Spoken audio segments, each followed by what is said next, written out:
Umuganura was one of the 18 most important pillars of the Rwandan society and the way of life back during the times of the monarchs.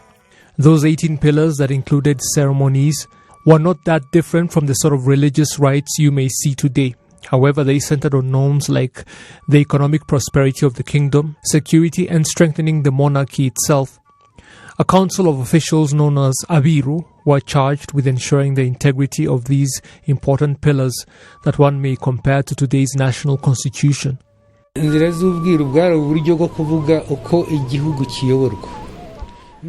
pillars provided for how the kingdom was governed and what was to be done, say during famines.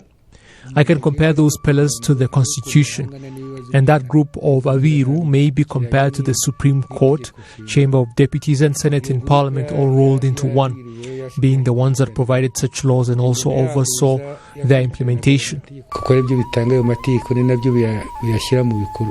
Every year Rwandans would hold Umuganura Day, starting at the palace itself, and people would give thanks for a bountiful harvest, and this was sustained through the reign of Gihanga Ngomijana to that of Ndahiro Chamatare.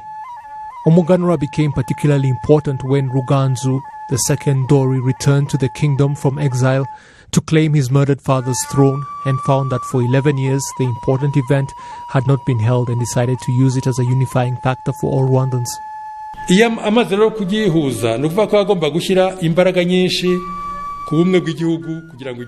After he unified the kingdom, he knew that the only way to sustain the unity with all Rwandans under one king would be to use Umuganura, because it stands for three important things: unity, patriotism and hard work.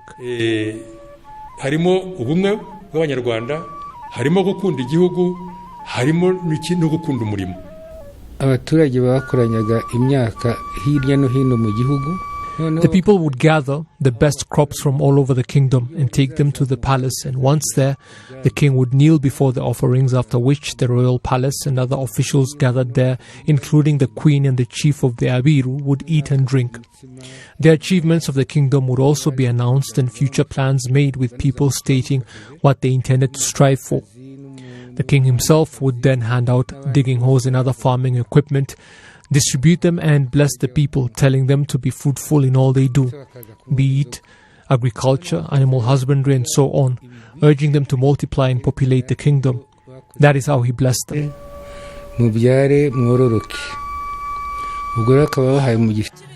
During Musinga's reign, Umuganura was once again halted when Gashamura Karukangira Shamba, the chief Mwiru, was exiled to Burundi in 1925.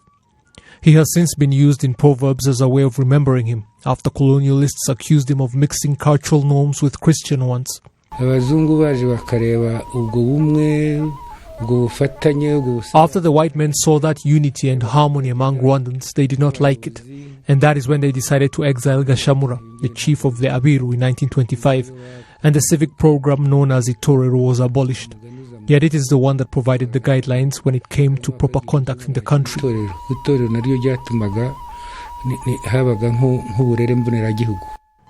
Today, Umuganura can also help the country when it comes to tourism and boosting the economy, while preserving those important norms that had survived for centuries.